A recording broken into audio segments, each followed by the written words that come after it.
प्रिय भाइयों एवं बहनों, विज्ञान के इस सत्र में हम आपको प्रतिबिंब के प्रकार पढ़ाएंगे।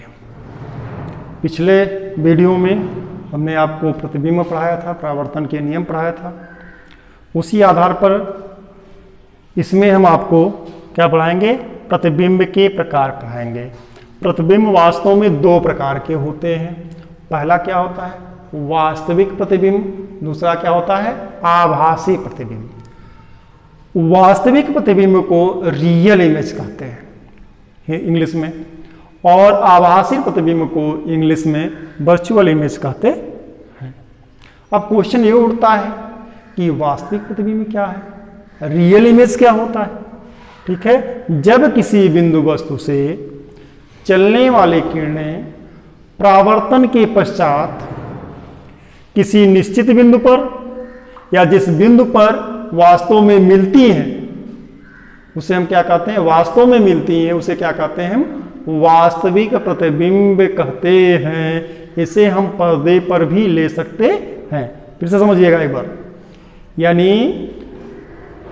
क्या है इसका वास्तव में प्रतिबिंब एक वन बाय वन कल मैंने आपको समझाया था। क्या समझाया था कि जैसे मान लीजिए ये आपकी विषय वस्तु है, ठीक है, ये मान लो वस्तु है।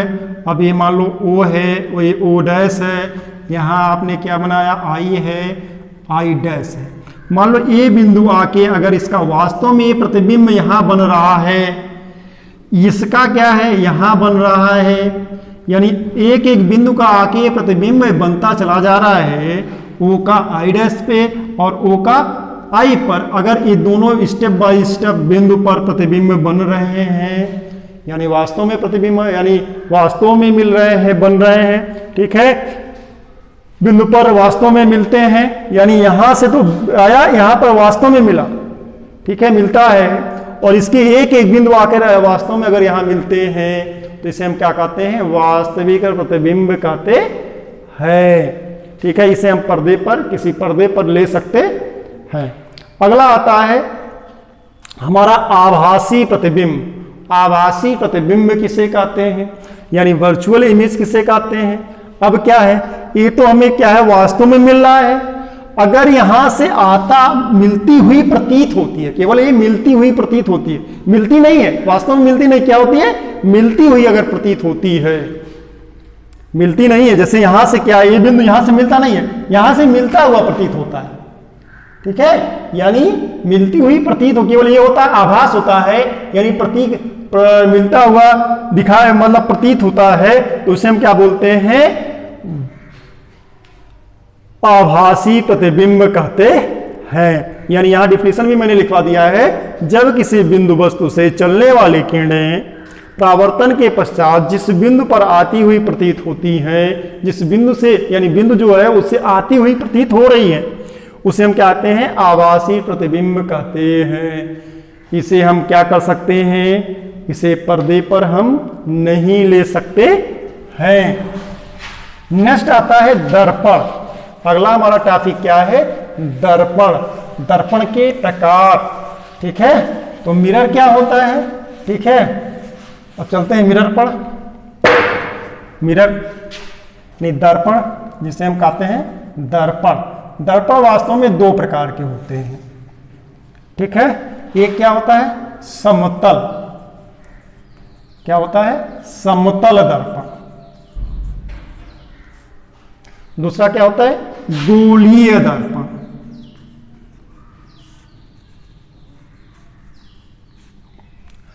अब यहां क्या होता है? दो चीजें हैं, यहां दर्पण है, समतल दर्पण है, यहां क्या है? गोलीय दर्पण है। तो क्वेश्चन ये उठता है कि समतल दर्पण किसे कहते हैं? तो इससे दो शब्द से आपका है समझ में आ गया होगा, सम और तल, ये दो शब्द इसमें जुड़े हुए हैं। सम का मतलब होता है समान और तल का मतलब होता है तल या पृष्ठ आप कह सकते हैं, ठीक है। यानी कहने का तात्पर्य अगर है, अगर मैं इसको कलई लगा देता हूं तो इनका क्या है? ये पूरा का पूरा अगर एक समान तल है, यानी इनका तल क्या है? समान है, न उभरा है न कुछ है, ठीक है। क्या है? एक समान तल है, यानी इसका परावर्तक इसका जो परावर्तक पृष्ठ होता है, जिसे हम कहते हैं परावर्तक पृष्ठ, अगर परावर्तक पृष्ठ क्या होता है, समान रहता है, एक समान रहता है, तो ऐसे दर्पण को क्या बोलते हैं, समतल दर्पण बोलते हैं। यानी जिसका तल क्या होता है, समान होता है, उसे क्या बोलते हैं हम, जिसका परावर्तक पृष्ठ क्या होता है, समान होता है, एक समान होता है, उसे हम क्या बोलते हैं, समतल दर्पण बोलते हैं।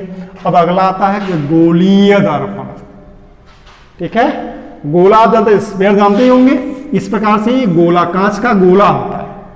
अब इस गोले को हम क्या करते हैं, धीरे धीरे कलई बना लेते हैं। मान लीजिए हम बाहर की कलई बना लिए, ठीक है, यहां पॉलिश मार दिए हमने, ठीक है, पॉलिश कर दिए। यहां से करने के बाद क्या होता है, देख रहे हैं ना, इसका क्या है, परावर्तक तल क्या है, गोली है।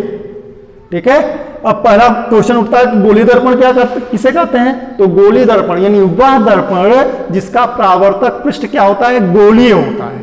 क्या होता है, गोलीय होता है, उसे हम क्या कहते हैं, गोलीय दर्पण कहते हैं। यानी जिसका परावर्तक पृष्ठ क्या होता है, गोलीय होता है, उसे हम क्या कहते हैं, गोलीय दर्पण कहते हैं। गोलीय दर्पण क्या होता है, ये दो प्रकार का होता है। पहला क्या होता है, अवतल दर्पण, और दूसरा क्या होता है, उत्तल दर्पण। ठीक है, अवतल दर्पण,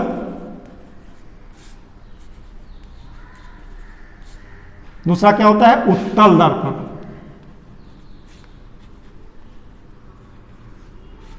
ठीक है, क्या होता है, अवतल दर्पण, और दूसरा क्या होता है, उत्तल दर्पण होता है। अब अवतल दर्पण क्या है और उत्तल दर्पण क्या है। ठीक है, अवतल यानी जिसका तल क्या हो, अंदर की ओर झुका हो, जिसका परावर्तक पृष्ठ क्या हो, अंदर की ओर दबा हुआ हो। जैसे क्या करते हैं हम, अब ये मान लीजिए हमने क्या किया, इसका लगा दिया, कलई लगा दिया नहीं, अब इसको हमने क्या किया, काट दिया। तो काटा तो हमें क्या मिला, इस प्रकार से मिला, मिला ना, इस प्रकार से मिला। ठीक है, इस तरह से मिला। अब इसका जब हमें मिलता है तो इसका ये परावर्तक तल क्या हुआ, अंदर की तरफ दबा हुआ है, दबा हुआ ना, अंदर की तरफ क्या है, दबा हुआ है, दबा हुआ, इसका परावर्तक पृष्ठ क्या है, अंदर की तरफ दबा हुआ है। अंदर की तरफ दबे हुए पृष्ठ से क्या होता है, इसका परावर्तन होता है, जिसके कारण से क्या कहते हैं, अवतल दर्पण कहते हैं। ठीक है, यानी ऐसा दर्पण जिसका परावर्तक तल क्या हो, अंदर की तरफ धंसा हुआ हो, अंदर की तरफ झुका हुआ हो, ऐसे दर्पण को क्या बोलते हैं, अवतल दर्पण बोलते हैं। अब मान लीजिए सपोज डेट हमने क्या किया, इसको परावर्तक, जैसे हमने क्या है, एक गोला है, ठीक है, कांच का एक गोला है, गोले को हमने क्या किया, अंदर की तरफ कलई लगा दिया, यानी पॉलिश अंदर की तरफ कर दिया, कर दिया नहीं। अब कर दिया तो इसको हमने काटा, काट दिया तो हमें क्या मिला, इस तरह से मिला। ठीक है, मिला ना, मिला।